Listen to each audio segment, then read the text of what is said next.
Mr. Bowling, you will go first. You have 3 minutes. Thank you. Good evening. I'm Rick Bowling, the Republican candidate for Commonwealth Attorney. I want to thank the League of Women Voters for hosting this forum and the City of Hopkinsville for allowing us to use this wonderful facility. I've lived in Christian County for over 21 years. During that time, I've served this community as an assistant Commonwealth attorney, as well as your elected Commonwealth attorney. For the past 12 years, I've served our community in a private practice of law. I was both humbled and honored to receive the Best Law Firm in Western Kentucky award earlier this year.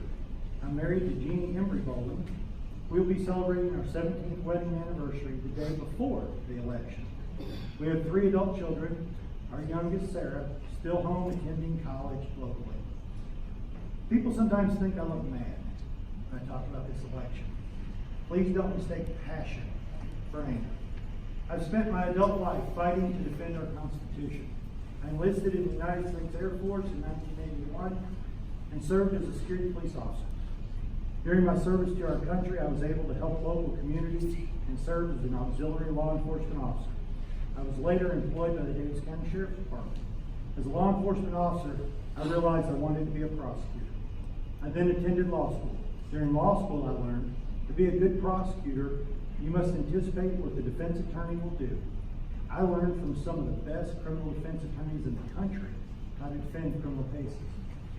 In 1997, I was offered an assistant prosecutor position here in Christian County by John Atkins. I then became a Commonwealth attorney in January 2000 and served in that capacity until December of 2006. In 2006, Ms. Pryor and I had an election. She won, I lost.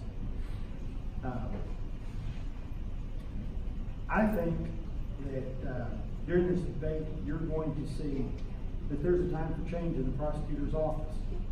She served for the past 12 years. It's time for change. We need a chief felony prosecutor that can ensure positive results in the courtroom and not allow murderers and violent criminals to be found not guilty. I look forward to this debate. Thank you. Ms. Pryor, you now have 3 minutes for your opening statements. Thank you. Hi, I'm Glenn Pryor. I'm your Commonwealth attorney. Thank you to the League of Women Voters for holding this debate and all of the other debates so that voters here in Christian County can make an informed decision when they go out to the polls on Tuesday. I also want to thank the voters for overwhelmingly electing me to be your Commonwealth attorney in 2006. There is time for a change, but that time for a change was in 2006. So I ask for your support and your vote to help continue moving forward with the progress that we've made over the past 12 years. I hope that you all remember why you voted for me in 2006, and I would be honored if you would cast your vote for me again this year. I'm a Christian County native. I grew up on a small farm in South Christian County, in the big town of Lafayette.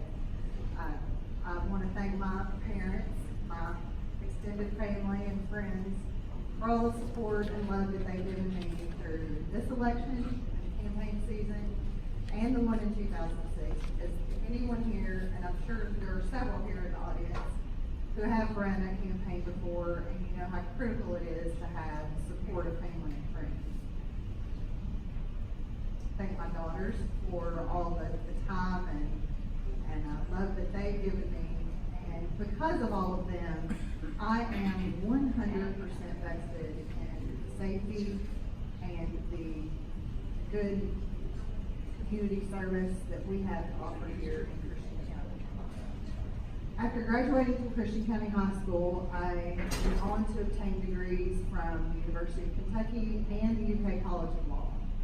I moved back here in 2000, and I want to thank Mr. Bowling for giving me a job at that point in time to become an assistant Commonwealth attorney. It was then that I learned that prosecution was my passion, and I will always appreciate that opportunity, and I appreciate the opportunity for you all allowing me to serve in the role as Commonwealth attorney.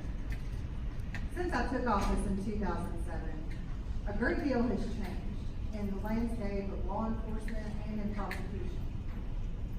Still, my team and I have consistently prosecuted, we have prosecuted about 9,000 cases in the past 12 years.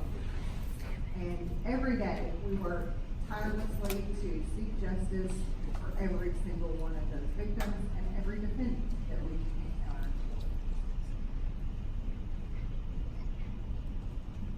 We've obtained convictions in approximately 95% of the cases that have come before us. We're active in a number of community organizations. I'm sorry, but we'll just say that thank you, and I look forward to this debate. Okay, thank you very much. So we are going to start the questions with Ms. Pryor. Ms. Pryor, this first question is to you first. How should the community evaluate the effectiveness of the Commonwealth's attorney? That's hard, and I know that there have been a number of discussions about numbers. For me, this job is not about numbers because I don't go into court every day seeking a certain number of convictions to round off my calendar. Every day I go in seeking justice for all, and that's how I approach this job. However, I do think it is important to note that, as I mentioned, we've prosecuted approximately 9,000 cases. And while effectiveness can be measured by convictions, we certainly have reached a very high conviction rate with them. If you're looking at just jury trials, that's a whole different perspective, and that's really only a very small percentage of the cases that we deal with every day. So effectiveness, I think, should be measured in how fair and how just a prosecutor is in their everyday actions in the courtroom. Okay, thank you. And the same question to you, Mr. Bowling. How should the community evaluate the effectiveness of the Commonwealth's attorney? I think effectiveness is definitely dependent upon not only conviction rates, because anybody can plead somebody guilty. It's not hard to offer somebody some kind of sentence to give them plead guilty. What matters is when you go to trial. Those are the ones that make a difference.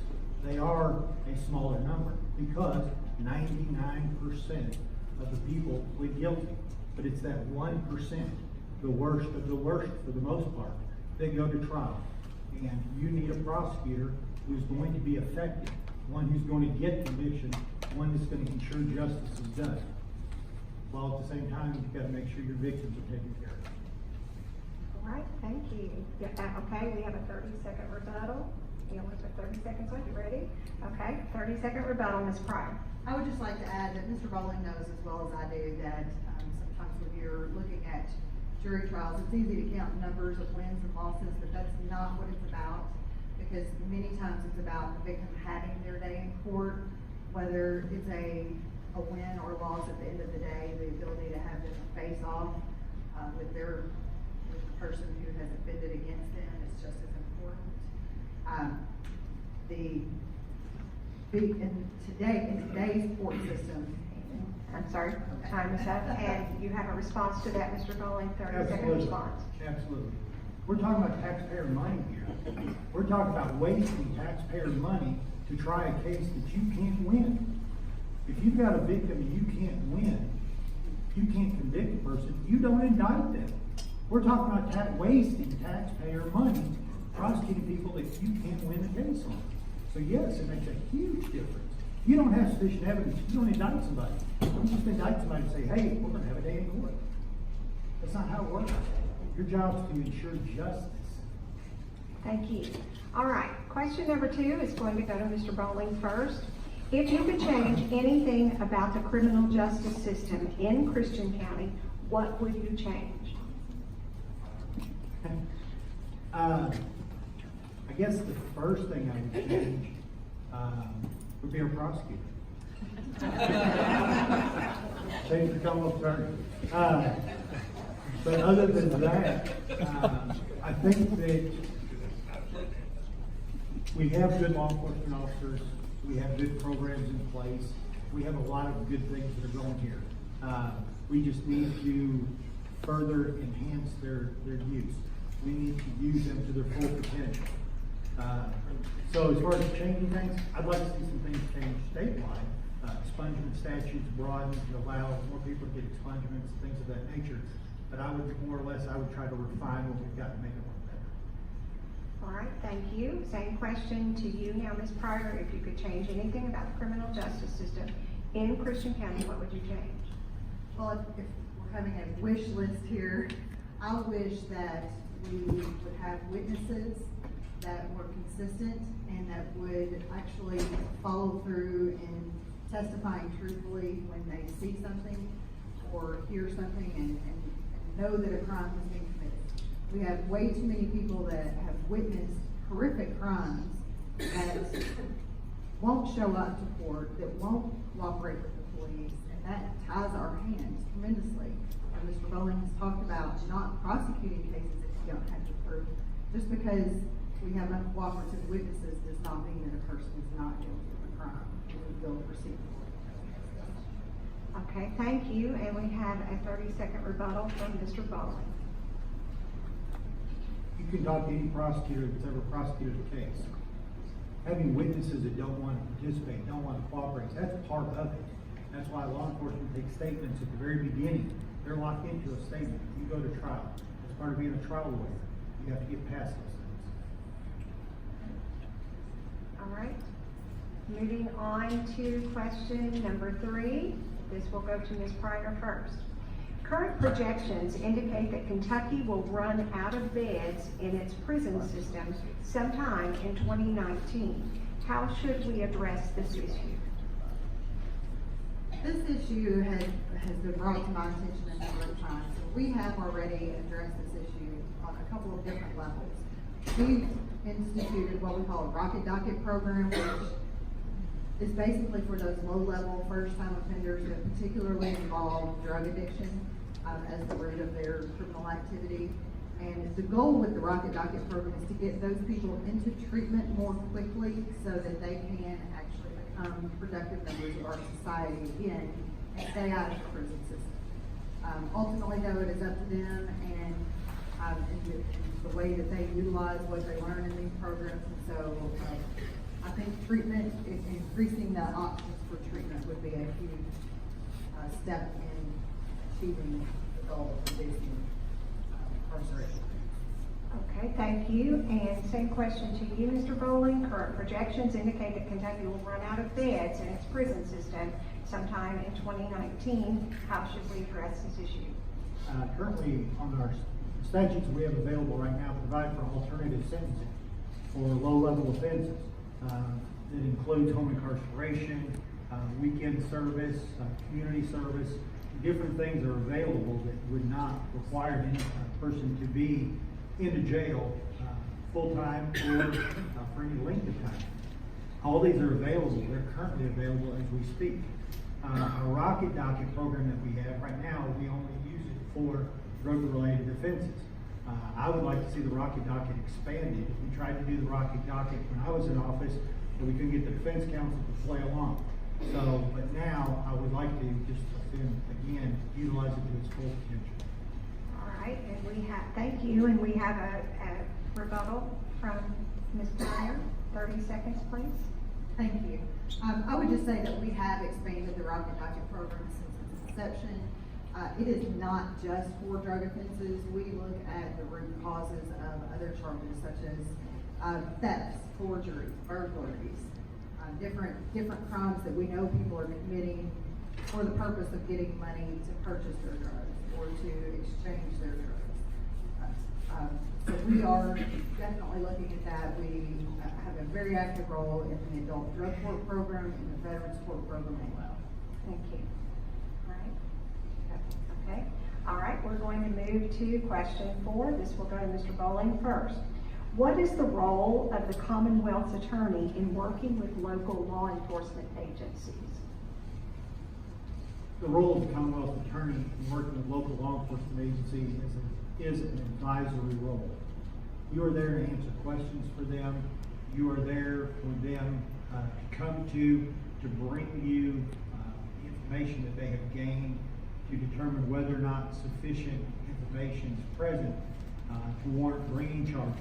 Your job is to meet with them when they would like to request a search warrant to see if they have sufficient information to have probable cause to conduct a search warrant and get a search warrant.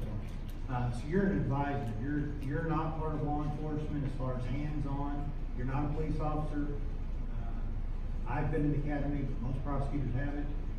So you're not a law enforcement officer, and your job is not to go out there and do their job. Your job is to be there. All right, thank you. And Ms. Pryor, same question. What is the role of the Commonwealth's attorney in working with local law enforcement agencies? I don't disagree that we serve as an advisor to law enforcement. We also serve as a prosecutor to fight their cases in court. So I have made myself and my staff have been available 24/7 to our law enforcement officers if they need advice on charges, if they need assistance with search warrants, if they need someone to come out and view a scene and see what charges they feel are appropriate. So in that advisory capacity, we work hand in hand with our law enforcement, and I'm proud to say that our Fraternal Order of Police has endorsed me as their candidate for this race. Thank you. Okay, we have a rebuttal request. So, Mr. Bowling, 30 seconds. That endorsement was strictly because she's a member. The last time we ran it, I was 6, they didn't endorse either one of us because they said we're both members. As a defense attorney, or someone who does criminal defense, you cannot be a member of the Fraternal Order of Police. Even though I was a member of the Fraternal Order of Police for years and years, the whole time I was in the military and as a civilian law enforcement officer. Okay, thank you.